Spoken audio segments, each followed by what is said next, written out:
Assalamualaikum warahmatullahi wabarakatuh. Hai anak-anakku yang hebat, yang solih-solihah, yang tetap semangat belajar. Bagaimana kabarnya hari ini? Semoga kalian selalu dalam keadaan sehat ya. Bagaimana? Sudah siap belajar anak-anak? Nah, kali ini kita akan belajar tema 4, subtema 1, pembelajaran kedua. Mari kita mulai ya. Anak-anak, tahukah kamu bahwa batik Indonesia sudah mendunia? Ini membuktikan bahwa produk Indonesia juga mampu bersaing di era globalisasi. Nah, sebagai warga negara Indonesia, aku sangat bangga dengan hal tersebut. Ayo kita cari tahu lebih lanjut tentang bagaimana produk batik bisa mendunia. Anak-anak, di sini ada artikel atau pengetahuan singkat tentang batik Indonesia, yaitu pada tanggal 2 Oktober 2009 UNESCO memberikan pengakuan dan mengesahkan secara resmi batik Indonesia sebagai warisan budaya dunia. Batik diminati oleh semua kalangan, mulai dari anak-anak, remaja, sampai orang dewasa. Selain diminati oleh masyarakat Indonesia, batik juga diminati oleh masyarakat mancanegara. Penjualan batik yang semakin berkembang membuat perekonomian para pengrajin batik semakin meningkat. Nah, berbicara tentang pengrajin, di sini ada Hani. Nah, Hani anak seorang pengrajin batik anak-anak. Ayahnya seorang pengusaha kain batik. Dahulu, usaha ayah Hani kecil. Ayah Hani terus berusaha mengembangkan usahanya sehingga kain batiknya bisa terjual sampai luar negeri. Ayah Hani menggunakan reklame untuk mempromosikan produk batiknya. Nah, ayo kita amati. Berikut adalah reklame milik ayah Hani anak-anak. Di sini ada reklame, ini bertuliskan Nusantara Batik. Nah, menyediakan berbagai corak dan warna menarik khas Indonesia. Di situ ada baju, ada sepatu ya. Ada kain, itu motifnya batik. Kemudian karya jari-jari tangan anak bangsa. Nah, itu ada gambar batiknya juga. Di situ juga ada info lebih lanjut, ada nomor telepon, ada email dan alamat juga. Nah, anak-anak, ini merupakan suatu contoh reklame anak-anak. Nah, ayah Hani itu menggunakan reklame ini, memasarkan dan mempromosikan produknya baik ke mancanegara ataupun di dalam negeri. Nah, anak-anak, sekarang coba kalian perhatikan, di sini juga ada reklame. Nah, apa itu reklame ya? Nah, kita perhatikan, kita kelompokkan gambar-gambar berikut.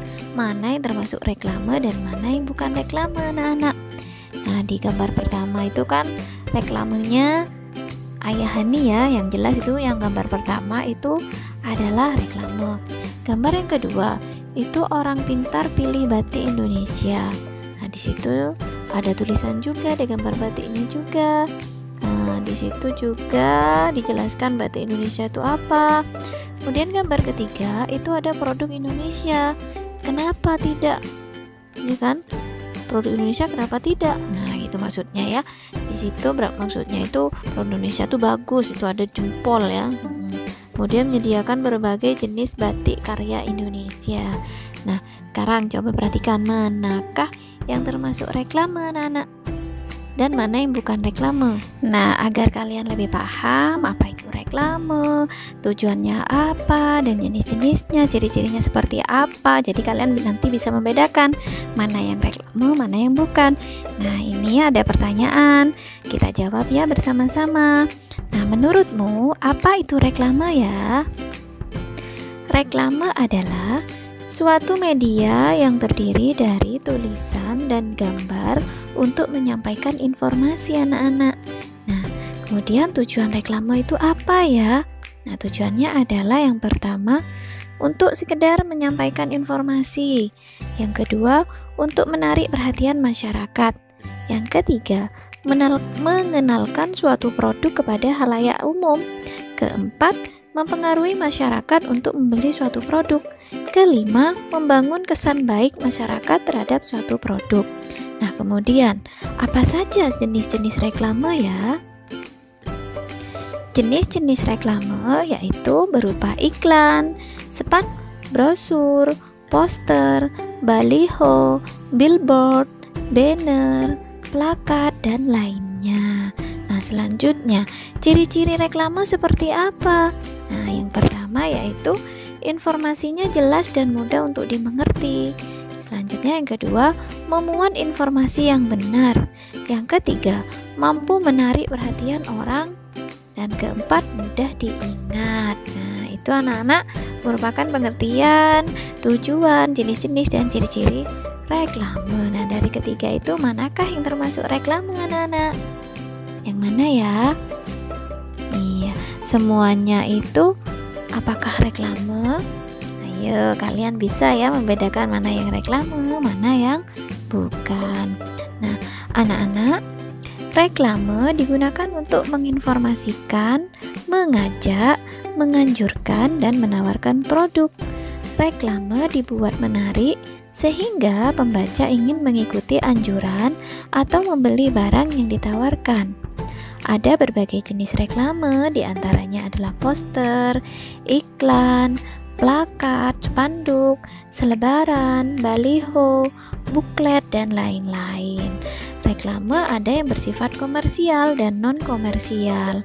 Komersial digunakan oleh pedagang untuk menawarkan barang atau produknya, sedangkan non-komersial digunakan untuk mengajak masyarakat untuk melakukan suatu hal, misalkan hidup bersih, hemat energi, dan lain-lain. Reklame haruslah menarik anak-anak. Hal-hal yang harus diperhatikan dalam membuatnya adalah sebagai berikut. Yang pertama, slogannya jelas dan mudah dimengerti. Yang kedua, bahasa baik dan menarik dengan ukuran huruf yang sesuai. Ketiga, ilustrasi menarik dan mudah diingat. Keempat, tata letak gambar dan tulisan baik. Nah, itu merupakan hal-hal yang harus diperhatikan jika membuat reklame. Nah, ternyata reklame itu banyak jenisnya ya. Ada poster. Nah, kita kemarin juga sudah membuat poster kan pada pembelajaran sebelumnya. Kita membuat poster melestarikan hewan dan tumbuhan. Kemudian iklan. Nah, kemarin iklan juga ada iklan untuk memasarkan suatu produk ya kan. Plakat, spanduk, selebaran, baliho, buklet, dan lain-lain. Itu merupakan jenis-jenis dari reklame anak-anak. Nah, sekarang coba kamu amati di sekitarmu. Tulislah reklame yang pernah kamu temui. Berilah pendapatmu, apakah reklame tersebut sudah dikatakan baik apa belum? Dikatakan baik itu seperti apa? Apakah sudah memperhatikan hal-hal yang harus memuat reklame tersebut seperti tadi anak-anak, slogannya, bahasanya, ilustrasinya, gambarnya. Nah, seperti itu. Kalian tulis pada kolom tabel ini ya, tabel reklame dan pendapat saya. Kalian cari atau kalian yang pernah lihat sebuah reklame, biasanya itu kita kalau jalan-jalan di jalan raya tuh banyak kan ya reklame-reklame di pinggir jalan. Nah, coba kalian isi di tabel tersebut anak-anak. Nah, anak-anak, seperti yang sudah kamu ketahui bahwa batik Ayahani sudah diekspor ke berbagai negara. Batik tersebut dikemas dalam berbagai bentuk. Berikut adalah contoh beberapa kemasan batik. Nah, ini yang pertama itu dibungkus dengan kotak ya. Nah, itu ada bagian yang transparan sehingga motif batiknya terlihat. Kemudian yang kedua itu dibuat kemasan menyerupai tabung ya, menyerupai kaleng. Nah, itu ditulisi batik Kulon Progo, berarti itu asli di sana ya. Yang selanjutnya itu dibungkus dengan kotak. Nah, seperti itu. Hal serupa juga kita temukan pada kemasan berbagai produk yang ada di sekitar kita. Sekarang amati berbagai kemasan produk yang kamu bawa dan dari rumah atau yang ada di sekitar rumah kamu ya. Nah, karena kalian kan tidak belajar di sekolah tapi belajar dari rumah.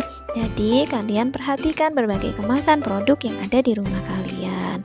Nah, anak-anak, perhatikan bagian atas dan bagian alasnya. Nah, apakah itu berbentuk kubus, balok, prisma, segitiga. Nah, ini nanti di pelajaran matematika kita akan membahasnya sifat-sifat dari bentuk-bentuk kemasan tersebut anak-anak. Sekarang anak-anak, Ayah Hani sudah berhasil menjual produk batiknya sampai ke luar negeri, ya kan? Nah, keluarga mereka bisa dikatakan keluarga yang berada dari sisi ekonomi. Ayah Hani selalu berpesan untuk tidak sombong dan tetap hidup sederhana. Ayo kita cari tahu yuk ceritanya Hani seperti apa. Nah, kita baca ya. Sahabat tak terpisahkan. Hani dan Dwi telah berteman lama sekali sejak belum bersekolah. Mereka sering menghabiskan waktu di sore hari untuk bermain bersama. Semua tahu bahwa Hani dan Dwi tak terpisahkan. Persahabatan mereka tetap terjalin erat. Sampai kini mereka telah duduk di kelas 6 di sekolah yang sama. Dulu, banyak teman yang meragukan bahwa persahabatan Hani dan Dwi akan bertahan lama karena latar belakang keluarga mereka yang jauh berbeda. Hani adalah anak seorang pengrajin batik yang sukses, walaupun mulai dengan membatik sendiri, kemudian memiliki beberapa pegawai. Sekarang usaha orang tua Hani sudah berkembang sangat pesat. Mereka sudah memiliki beberapa cabang toko batik di kota untuk memasarkan batik karya mereka. Pegawainya juga semakin banyak. Sementara Dwi adalah anak seorang penjual kue yang sederhana. Ketika kecil dulu, tiap sore Dwi ikut ibunya menjajakan kue kepada para pekerja di pendopo batik milik orang tua Hani. Nah, di sanalah Hani berkenalan dengan Dwi. Waktu kecil dulu, mereka sangat menikmati saat-saat itu. Namanya anak-anak, perbedaan latar belakang pun tak dirisaukan. Permainan mereka tetap saja asyik. Petak umpet, petak jongkok, rumah-rumahan, atau masak-masakan. Tetapi yang membuat persahabatan mereka bertahan lama adalah sikap Hani dan Dwi yang saling menghargai satu sama lain. Hani tidak pernah menganggap dirinya berbeda dengan Dwi. Bukan hanya Dwi yang bermain ke pendopo batik Hani, tetapi Hani pun tak sungkan bermain ke rumah sederhana milik keluarga Dwi. Ia malah menikmati makan siang atau makan jajanan sore di rumah Dwi. Memang, ibu Dwi pandai memasak, namanya juga penjajah kue. Pasti pandai juga membuat maneka masakan. Hani justru senang dengan kedekatan dan kesederhanaan suasana di keluarga Dwi. Acara makan bersama yang selalu ramai penuh cerita, karena semua hadir dengan kisah masing-masing. Sebaliknya, ketika Dwi bermain ke rumah Hani, tidak dirasanya minder sedikit pun. Ayah dan ibu Hani tidak pernah juga memperlakukan Dwi super istimewa karena Dwi anak penjajah kue. Santai saja Dwi membaca-baca koleksi buku cerita Hani di kamarnya ketika Hani sedang melakukan hal lain. Kadang-kadang Dwi pun ikut membantu ketika Hani harus melipat-lipat batik dan memasukkannya ke dalam plastik sebelum siap dikirim ke toko. Dwi kagum dengan Hani dan keluarganya. Walaupun punya banyak pegawai, Hani dan saudaranya tetap terlibat untuk membantu usaha orang tuanya, membantu sesuai usia dan kemampuan. Terlihat bahwa mereka meraih sukses memang karena kerja keras. Begitulah sahabat, tak ada kata-kata yang perlu diucapkan untuk menyatakan sayang pada sahabat. Hanya diperlukan sikap yang tulus, tak pandang perbedaan, saling menghargai dan saling belajar. Rasa sayang yang tulus pada sahabat akan membentuk pertemanan yang indah dan tak terpisahkan. Nah, anak-anak, berdasarkan cerita Hani dan Dwi, nah kita baca, kita jawab pertanyaan berikut. Nah, yang pertama, apa perbedaan yang terlihat antara Hani dan Dwi? Yaitu perbedaan latar belakang keluarga. Nah, tadi Hani dari keluarga yang berada ya, pengrajin batik yang sukses, pengusaha batik, sedangkan Dwi hanya anak seorang penjual kue. Kemudian nomor 2, bagaimana Hani bersikap terhadap Dwi ya? Nah, Hani tersebut menghargai Dwi meski berbeda latar belakang, tidak sombong, tidak sungkan bermain ke rumah Dwi, dan malah menyukai kedekatan serta kesederhanaan Dwi. Yang ketiga, bagaimana sikap keluarga Hani kepada Dwi? Yaitu, walaupun Dwi anak penjajah kue, keluarga Hani tidak pernah memperlakukan Dwi super istimewa. Yang keempat, bagaimana Dwi bersikap terhadap Hani? Yaitu, saling menghargai, tidak minder ketika bermain ke rumah Hani, mau membantu Hani melakukan pekerjaannya, dan mengagumi Hani yang mau membantu pekerjaan orang tuanya. Kemudian, bagaimana sikap keluarga Dwi terhadap Hani ya? Nah, yaitu keluarga Dwi memperbolehkan Hani bermain ke rumah mereka. Hani juga dipersilakan mencoba masakan Ibu Dwi yang enak. Kemudian yang ke-6, apa yang bisa kita contoh dari Hani ya? Yaitu selalu menghargai teman, tidak sombong kepada teman, dan tidak membenci kesederhanaan teman. Yang ke-7, apa yang bisa kita contoh dari Dwi? Nah, Dwi itu selalu menghargai teman dan tidak mudah minder. Anak-anak, Hani dan Dwi berbeda latar belakang ekonomi keluarga. Meskipun demikian, mereka tetap berteman baik. Hani tetap menghargai Dwi dan tidak bersikap sombong. Hani belajar kesederhanaan dari Dwi. Dwi menghargai Hani dan tidak malu berteman dengannya. Dwi belajar sikap tidak sombong dari Hani.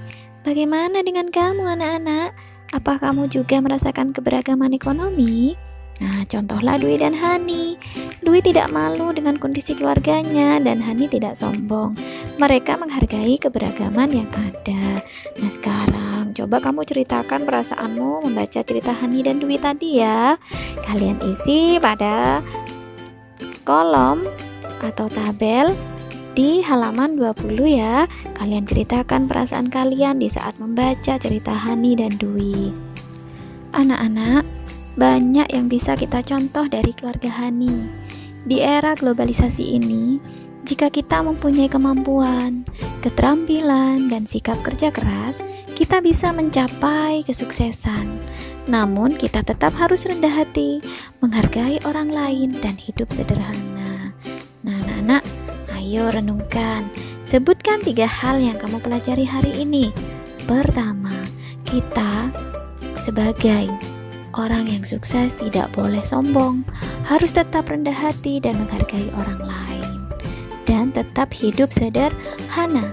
Kemudian, jika kondisi kita tidak sesuai dengan keinginan kita, tetapi kita tidak minder, kita tidak membenci kehidupan kita tetap bersyukur, ya kan?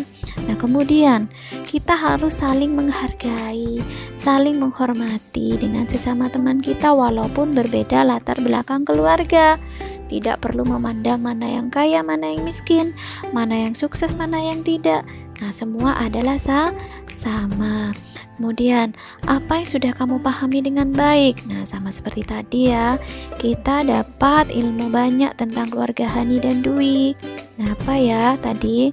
Nah, kita akan mencapai kesuksesan jika kita bekerja keras, namun tetap rendah hati, menghargai orang lain, dan hidup sederhana. Dan kita pun tetap jangan minder dengan kehidupan kita yang tidak sesuai dengan keinginan kita. Seperti keluarga Dwi yang hanya sebagai penjajah kue, ya kan? Kemudian saling menghormati, saling menghargai satu sama lain. Apa yang perlu kamu pahami? Banyak hal yang kita pahami dari cerita Hani dan Dwi tadi. Dari keluarga Hani, meskipun banyak pegawai, tapi mereka tetap membantu pekerjaan orang tuanya. Dan Hani pun demikian, tetap saling menghargai, ya, tidak sombong kepada Dwi. Nah, Dwi pun tidak minder dengan keadaannya. Apa yang akan kamu lakukan agar lebih paham anak-anak? Nah, sikap-sikap tersebut patut kita contoh, kita terapkan dalam kehidupan sehari-hari kita. Manfaat apa yang kamu peroleh dari pembelajaran hari ini? Banyak sekali manfaatnya. Kita diajari sikap yang baik, sikap rendah hati, tidak sombong, dan saling menghargai, dan bekerja keras untuk mencapai kesuksesan, serta tidak minder dengan keadaan hidup kita, dan saling menghormati satu sama lain. Nah, anak-anak, cukup sekian pembelajaran hari ini, tema 4 subtema 1 pembelajaran kedua. Terima kasih yang sudah mengikuti pembelajaran sampai selesai. Jangan lupa yang belum subscribe, kalian subscribe, like, dan hidupkan notifikasi loncengnya ya, agar kalian tidak ketinggalan video pembelajaran selanjutnya. Nah, anak-anak, mohon maaf jika ada penjelasan dan kata-kata Bu Mami yang kurang tepat. Sampai jumpa pada pembelajaran 3, anak-anak. Ibu akhiri, wassalamualaikum warahmatullahi wabarakatuh.